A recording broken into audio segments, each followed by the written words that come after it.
A Brief History of Neoliberalism by Susan George. The Conference of Economic Governance in Globalizing World in Bangkok, March 24th, 1999 was this presentation.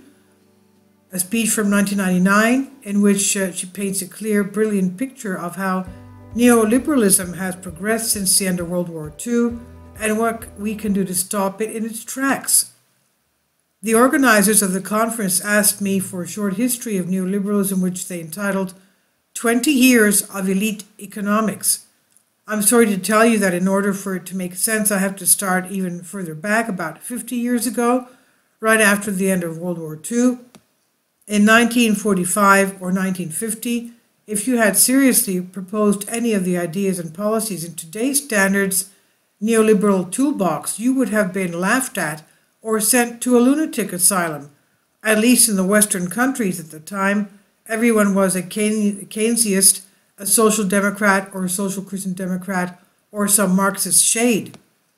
The idea that the market should be able to make important social and political decisions, the idea that the state should voluntarily reduce its role in the economy, or that corporations should have absolute freedom, that unions should be curtailed and citizens given far less rather than more social protection, such ideas were completely foreign to the spirit of those times. Even if someone really agreed with these ideas, they would be hesitant to take such a position publicly and would struggle to find an audience. Incredibly, as it may sound today, especially to younger members of the public, the IMF and the World Bank were seen as progressive institutions.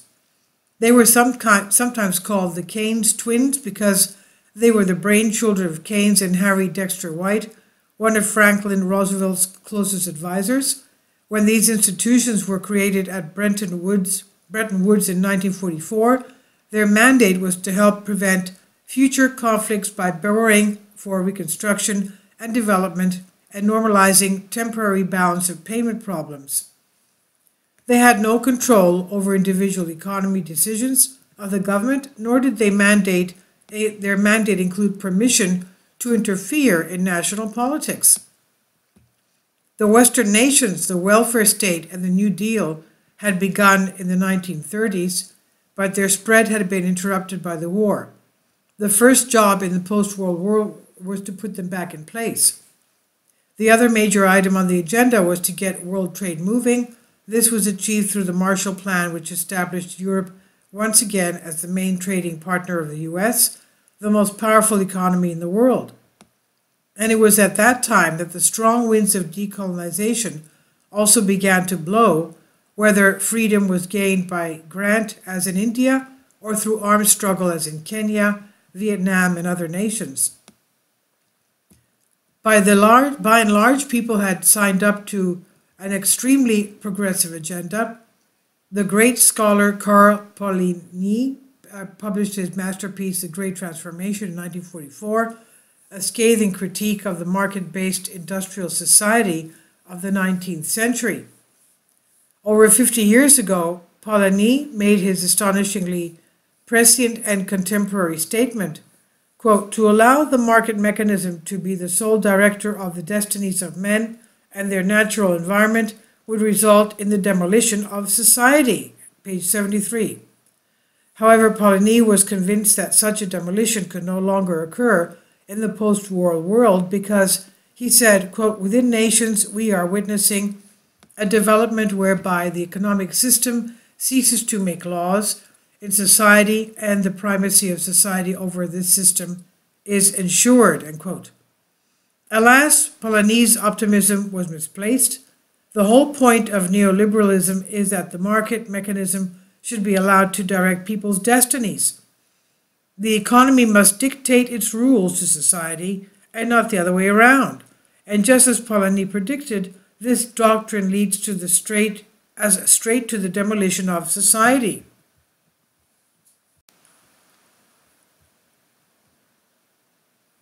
Why have we reached this point half a century after World War II? Or, as organizers ask, why are we having this conference right now? The short answer is because of the series of recent financial crises, especially in Asia, But this begs a question. The question that we are really asking is how and when did neoliberalism emerge from its ultra-minority ghetto to become the dominant doctrine in the world today? Why can the IMF and the banks intervene at will and force countries to participate in the world economy on fundamentally favorable terms? Why is the welfare state threatened in all the countries where dictators go? And why is the environment on the brink of collapse? And why are there so many poor people in both rich and poor countries at a time when there has never been so much wealth? These are the questions that need to be answered from a historical perspective. As I've argued in detail in the U.S. Quarterly Dissent, one explanation of this for this triumph of neoliberalism and the accompanying economic, political, social, and ecological disasters is that neoliberals bought and paid for their own vicious and regressive great transformation, quote unquote. They understood, as the progressives did not, that ideas have consequences, starting from a tiny embryo at the University of Chicago with the philosopher-economist Friedrich von Hayek and his disciples like Milton Friedman as its core. The neoliberals and their funders had built a vast international network of foundations, institutes, research centers, publications, scholars, writers, and PR hacks to develop, rehash, and promote their ideas and doctrine relentlessly. They built an extremely effective ideological apparatus because they understood what the Italian Marxist thinker Antonio Gramsci meant when he developed the concept of cultural hegemony. If you can understand people's heads, their hearts and hands will follow. I don't have any time to give you details here, but believe me, the ideological and promotional work of the right has been absolutely brilliant. They spent hundreds of millions of dollars, but the result was worth every penny because they made neoliberalism seem like the natural and normal state of humanity. No matter how many disasters of all kinds the neoliberal system has apparently created, whatever economic crisis it may cause, no matter how many losers and outcasts it may create, it still seems inevitable, like an act of God, the only possible economic and social class available to us. Let me stress how important it is to understand that this vast neoliberal experiment that we're all forced to live in was created by humans with a purpose. Once you understand that the neoliberalism is not a force like gravity, but a completely artificial construct, you can also understand that what some people created, other people can change. But they cannot change it without recognizing the importance of ideas. I'm all for grassroots projects, but I also warn that they will collapse if the overall ideological climate is hostile to their goals. Thus, from a small, unpopular sect with virtually no influence, neoliberalism has become the main world religion with doctrine, priesthood, legislative institutions, and perhaps most important of all, hell for pagans and sinners who dared to question the truth which was revealed.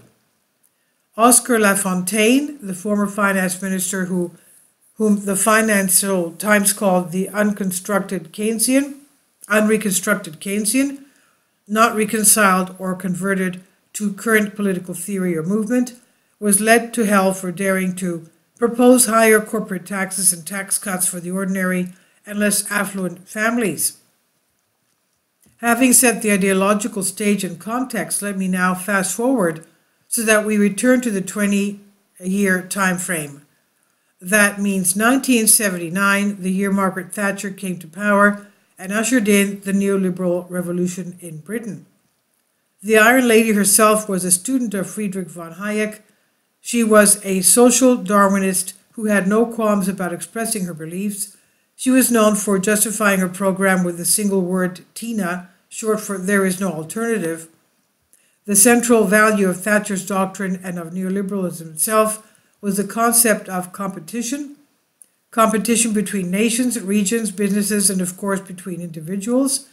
Competition is central because it separates the sheep from the goats, the men from the boys, the right from wrong. It is supposed to allocate all resources, physical, natural, human, or financial, with the greatest possible efficiency. In stark contrast, the great Chinese philosopher Lao Tzu ended his Tao Te Ching with these words: "Above all, do not compete." The only actors in the neoliberal world which seem to have taken his advice are the biggest actors of all, the multinational corporations. The principle of competition barely applies to them, preferring to practice what we might call allied capitalism. It's no coincidence that, depending on the year, 2/3 to 3/4 of the monies labeled foreign direct investment is devoted not to new investments that created jobs, but to mergers and acquisitions that almost always result in job losses. Because competitive is always a virtue, competition is always a virtue, its effects cannot be bad. For neoliberals, the market is so wise and so good, like God, the invisible hand can bring good out of apparent evil. Thus Thatcher once said in a speech, "It's our job to glory in inequality and to see that talents and abilities are given and expressed for the benefit of us all." In other words, don't worry about those who may be left behind in the competitive race. Humans are unequal by nature, but that's a good thing because the contributions of the born, the most educated, the hardest, will ultimately benefit everyone. Nothing specific is due to the weak, the spoiled. What happens to them is their own fault, never society's. If the competitive system prevails, as Margaret says, society will become better. Unfortunately, recent history teaches us that just the opposite is happening. In pre-Thatcher Britain, about 1 person in 10 was considered to be living below the poverty line. Not a brilliant result, but respectable, better than in the pre-war world. Now 1 person is 4 in 4, and 1 child in 3 are officially poor. This is what survival of the fittest is all about. People who can't heat their homes in the winter, who have to put a coin in the meter to have electricity or water, who don't have a warm waterproof coat, etc. I take these examples from 1996 report of the British Child Poverty Action Group. I will illustrate the effect of Thatcher's tax reforms with just one example. During the 1980s, 1% of taxpayers received 29% of all tax reduction benefits, so that a person earning half the average wage found that his or her taxes had increased by 7%, while a person earning 10 times the average salary had a 21% decrease in taxes. Another implication of competition is a central value of neoliberalism is that the public sector must be brutally shrunk because it does not and cannot obey the basic laws of competition for profits or market share. Privatization is one of the most important economic transformations in the last 20 years. The trend started in Britain and spread around the world. Let me start by asking why capitalist countries, particularly in Europe, had public services to begin with, and why many still do. In fact, almost all public services are what economists call natural monopolies. A natural monopoly exists when the minimum size of ensured maximum economy efficiency is equal to the actual size of the market. In other words, a company must be of a certain size to realize economies of scale and thus provide the best possible service at the lowest possible cost to the consumer.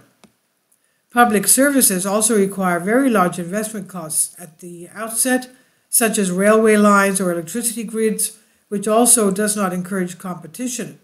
That is why public monopolies are the obvious optimal solution, but neoliberals define anything public as ipso facto inefficient. So what happens when a natural monopoly is privatized? Very naturally, the new capitalist owners tend to impose monopoly prices on the public while being paid handsomely. Classical economists call this result structural market failure, because prices are higher than they should be and consumer service is not necessarily good. In order to avoid structural market failures until the mid-1980s, the capitalist countries of Europe almost universally relied on post offices, telecommunications, electricity, natural gas, railways, subways, air transport, and usually other services such as water, garbage collection, etc., etc., in state monopolies. The US is the big exception, perhaps because it's too vast geographically to favor natural monopolies. In any case, Margaret Thatcher decided to change all that. As an added bonus, it could also use privatization to break the power of unions by destroying the public sector where unions were strongest, was able to drastically weaken them, and thus between 1979 and 1994, the number of public sector jobs in Britain fell from 7 million to 5 million, a drop of 29%. Almost all positions eliminated were union jobs.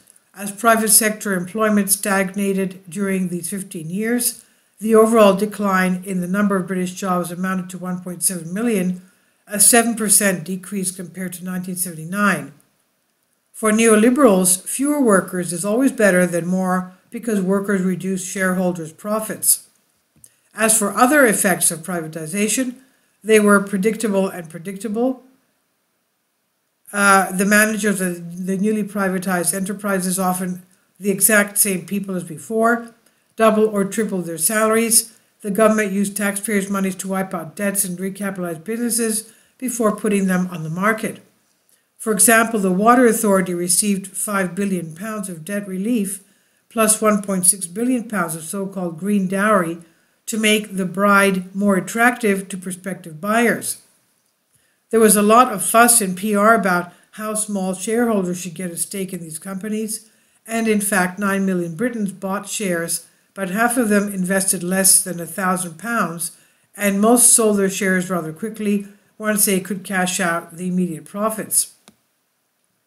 From the results, one can easily say that the whole point of privatization is neither economic efficiency nor improved services to the consumer, but simply the transfer of wealth from the public purse, which could be redistributed to even out social inequalities in private hands. In Britain and elsewhere, the vast majority of privatized companies' shares are now in the hands of financial institutions and very large investors. Employees of British Telecom bought only 1% of the shares, those of British Aerospace 1.3%, etc. Before Thatcher's attack, much of the public sector in Britain was profitable. Consequently, in 1984, public companies contributed over £7 billion to the public purse. All this money is now gone into private shareholders. Service in privatized industries is now often disastrous. The Financial Times reports on a rat invasion in Yorkshire's water system, and anyone who has survived Thames trains in Britain is worth £1. Exactly the same mechanisms have been at work all over the world. In Britain, the Adam Smith Institute was the intellectual partner in creating the ideology of privatization. USAID and the World Bank have also used Adam Smith experts and promoted the doctrine of privatization of the South. By 1991, the bank had already granted 114 loans to speed up the process, and each year its report on world financing for development lists hundreds of privatizations carried out in the bank's borrowing countries. I argue that we should stop talking about privatization and use words that tell the truth. We're talking about alienation and handing over the products of decades of work of thousands of people to a small minority of big investors. This is one of the greatest obstacles of our and any generation. Another structural feature of neoliberalism is the remuneration of capital at the expense of labor, and thus the movement of wealth from the bottom of society to the top. If you are roughly at the top 20% of the income scale, you're likely to gain something from neoliberalism, and the higher you go up the ladder, the more you gain. Instead, the bottom 80% and the lower they are to begin with, the more they lose proportionally. Lest you think I've forgotten Ronald Reagan, let me illustrate this point with the remarks of Kevin Phillips, Republican analyst and former aide to President Nixon, who published a book in 1990 called The Politics of Rich and Poor. It charted how neoliberal doctrine and Reagan policies had changed the distribution of American income between 1977 and 1988. These policies were largely elaborated to the Conservative Heritage Foundation, the main Reagan administration think tank, and still a major force in American politics. During the 1980s, the top 10% of American families increased the average household income by 16%. The top 5% increased theirs by 23%, but the super lucky 1% of American families could thank Reagan for the 50% increase. Their income went from the wealthy $270,000 on a heady $405,000. As for poorest Americans, the bottom 80% lost something. True to the rule, the lower they were on the scale, the more they lost. The bottom 10% of Americans reached the nadir. According to Phillips' figures, they lost 15% of their already meager incomes from an already low average of $4,113 a year. They dropped to an inhuman $3,504 a year. In 1977, the top 1% of American families had an average income 65 times that of the bottom 10%, and a decade later, the top 1% were 115 times better off than the bottom. America is one of the most unequal societies on earth, but almost all countries have seen inequality rise in recent years due to neoliberal policies. UNCTAD published some damning evidence to this effect in 1997 Trade and Development Report based on some 2,600 separate studies on income inequality, poverty, and the disintegration of the middle class. The UNCTAD team documents these trends in dozens of very different societies, including China, Russia, and other former socialist countries. There's nothing mysterious about this trend towards greater inequality.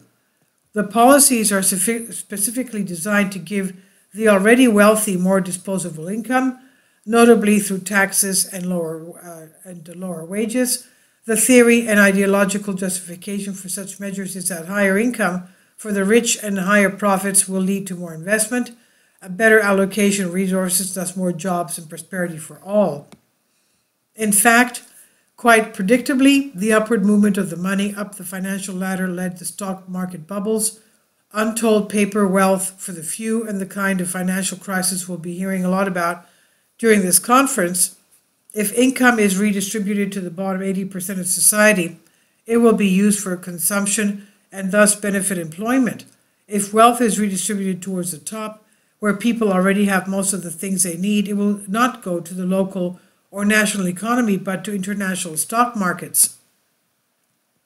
As you know, the same policies have been implemented throughout the South and East under the guise of structural adjustment, which is just another name for neoliberalism. I've used Thatcher and Reagan to illustrate policies at the national level.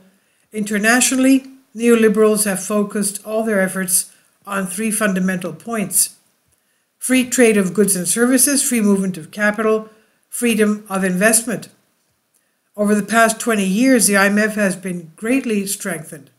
Thanks to the debt crisis and the conditionality mechanism, they've gone from supporting the balance of payments to being quasi-universal dictator of so-called sound economic policies, meaning neoliberal ones, of course.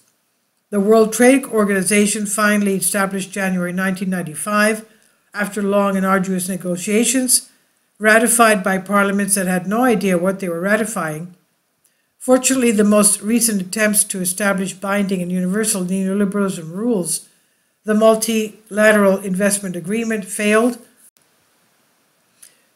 It would have given all rights to corporations, all obligations to governments, and absolutely no rights to citizens. The common denominator of these institutions is the lack of transparency and democratic accountability. This is the essence of neoliberalism. They claim that the economy should dictate its rules to society and not the other way around. Democracy is a burden. Neoliberalism is designed for the winners and not the voters, who necessarily include the categories of both winners and losers.